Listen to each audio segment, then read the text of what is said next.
Keluarga korban ambruknya Pondok Pesantren Al-Khozini, Kabupaten Sidoarjo, Jawa Timur berusaha masuk ke area reruntuhan musola yang roboh. Mereka kecewa lantaran menilai proses pencarian korban lambat.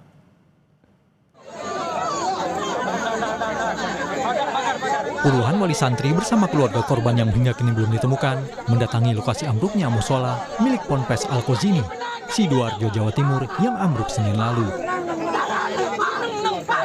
Sempat terjadi ketegangan antara keluarga korban dengan aparat gabungan. Mereka kecewa lantaran menilai tim SAR gabungan lambat melakukan evakuasi dan pencarian korban. Kalau harapan kami, ayo kita gotong royong bersama, kita kerjakan bersama agar masyarakat ataupun wali keluarganya yang ada di sini itu tidak terdampar dan semua bisa dievakuasi secara masing-masing. Itu loh harapan kami. Artinya berarti begini Pak ya, harapannya bisa dilakukan proses evakuasi tidak melibatkan anggota keluarga gitu Pak? Iya. Pokoknya semuanya kita ikut berpartisipasi ke sana. Kalau hanya begini, kapan itu loh, kapan? Ini sudah dikubur semua. Struktur bangunan yang labil dan mudah roboh diakui oleh pakar teknik sipil ITS Muji Himawan menjadi penyebab tim SAR gabungan penuh kehati-hatian dalam memfungsikan alat berat yang sudah digunakan. Muji menjelaskan pada keluarga korban tentang kondisi bangunan yang dinilai labil di mana kondisi tersebut membahayakan kondisi tim SAR dalam penyelamatan korban. Tapi kita tidak bisa luasan karena bisa masuk belum tentu bisa keluar. Ini Basarnas sudah koordinasi terus sama kami, setiap ada lokasi yang bisa diakses, mereka minta tolong kita bagaimana kondisinya, mereka memeriksa, bisa masuk, tidak bisa keluar, mereka menunggu kita.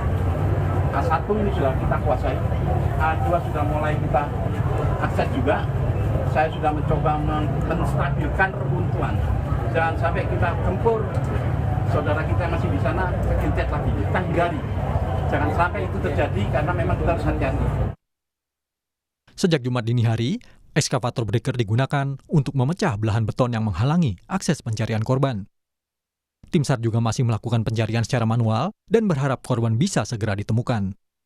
Menggunakan ekskavator, menggunakan alat berat, itu kemudian jika kemudian terlihat ada korban, kami dapat melihat secara visual, maka menggunakan alat berat akan dihentikan sementara untuk proses evakuasi korban yang sudah terlihat tadi.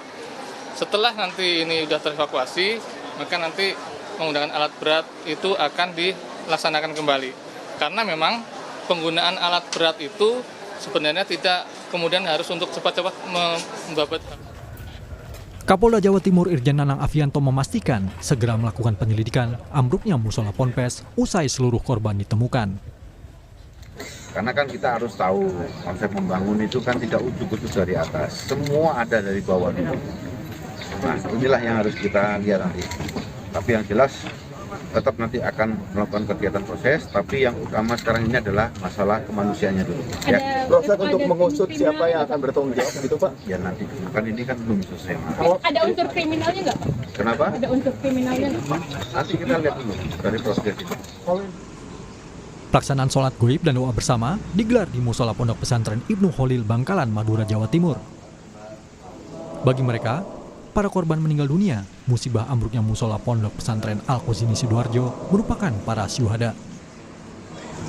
Kami yakin bahwa para santri yang menjadi korban meninggal pada musibah tersebut adalah para syuhada, di mana mereka menuntut ilmu, mereka sedang melakukan ibadah, dan yakinlah di balik musibah ini akan ada hikmah untuk pesantren Al-Khozini, untuk para keluarga orang tua yang anaknya telah menjadi korban.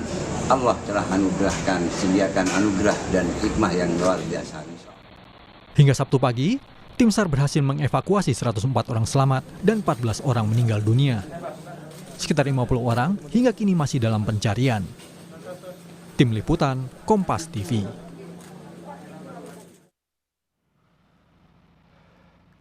Kita akan bergabung dengan jurnalis Kompas TV, Alfian Rahman, dan juru kamera Andika Pratama di lokasi kejadian ambruknya musola Pondok Pesantren Al-Khozini, Sidoarjo, Jawa Timur.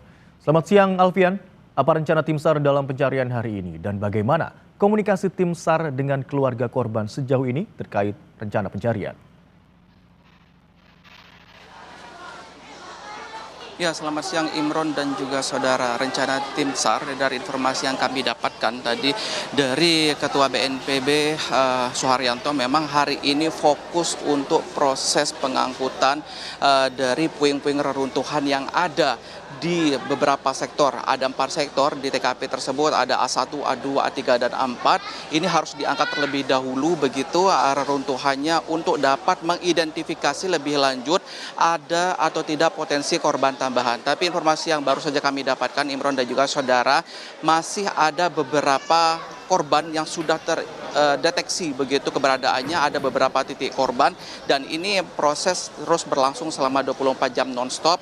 Pihak tim SAR gabungan ini masih bekerja keras berupaya untuk pertama adalah memindahkan puing-puing atau bangunan yang menghimpit atau membuat evakuasi berjalan lambat. Sementara untuk tempat saya melaporkan saat ini, Imron dan juga saudara, ini merupakan posko gabungan di mana selain menjadi pusat informasi bagi tim SAR terkait hasil evakuasi harian, di sini juga menjadi pusat informasi bagi keluarga korban yang menunggu. Juru kameramen saya, Andika Pertama, akan menunjukkan kepada Anda, Imron dan juga saudara, kondisi terkini dari posko gabungan yang ada di Ponpes Al-Khosini, Buduran, Sidoarjo. Di sini kian hari kian bertambah banyak keluarga dari korban yang datang karena dari Basarnas sendiri maupun BNPB sudah merilis data pasti, yaitu ada 118 orang yang berhasil dievakuasi, di mana 104 diantaranya ini selamat, sementara 14 orang lainnya meninggal dunia, dan diprediksi masih ada 49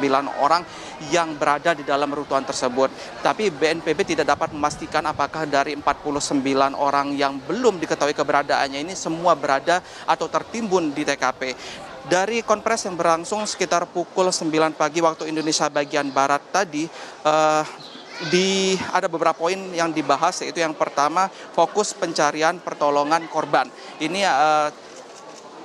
pihak tim SAR mengkonfirmasi bahwa tim SAR akan bekerja secara cepat tanggap untuk terus mengevakuasi dan juga mencari korban-korban yang masih ada dalam reruntuhan.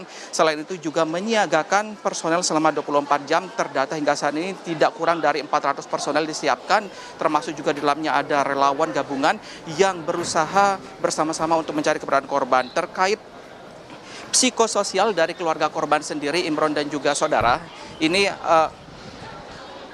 pihak Basarnas maupun juga tim SAR gabungan lainnya ini akan menyiapkan posko pengaduan terpadu begitu yang berguna untuk sebagai pusat informasi. Jadi agar semua keluarga korban yang ingin mengetahui informasi terbaru dari proses evakuasi yang berlangsung hingga hari ini, yaitu hari ke-6, dapat berlangsung atau dapat mencari informasi tersebut di posko pengaduan. Untuk posko pengaduan sendiri rencananya akan ditempatkan di beberapa tempat. Selain di TKP sendiri, ada juga posko pengaduan dari keluarga yang akan ditempatkan di RS Bayangkara, Polda Jawa Timur, ini untuk mempermudah proses pendataan jika memang ada keluarga yang belum melakukan pendataan atau pengambilan uji sampel mortem untuk penyocokan dari proses identifikasi dari korban yang ditemukan. Sejauh ini sudah ada 14 orang yang dinyatakan meninggal, 5 diantaranya sudah dapat diidentifikasi dengan sempurna begitu identitasnya, sementara 9 lainnya ini masih dalam proses, di mana tim DVI Polda Jawa Timur sendiri sudah mengambil sebanyak 57 sampel DNA, termasuk juga 9 sampel DNA korban, dan kemudian dikirim ke laboratorium forensik yang ada di Jakarta. Dan informasi yang kami dapatkan tadi butuh waktu hingga 1 hingga 2 minggu untuk proses ekstraksi dari sampel DNA tersebut. Ini salah satu salah satu cara primer yang digunakan untuk mencari hasil ekstraksi dari sampel, namun ada juga beberapa cara lainnya seperti sidik jari dan juga gigi. Seperti itu, Imron. Baik, hingga data siang hari ini ada 104 orang yang dievakuasi dengan kondisi selamat, 14 meninggal dunia, sementara itu 49 lainnya masih dalam proses pencarian. Terima kasih atas informasi yang Anda sampaikan, jurnalis Kompas TV Alfian Rahman dan juru kamera Andika Pratama.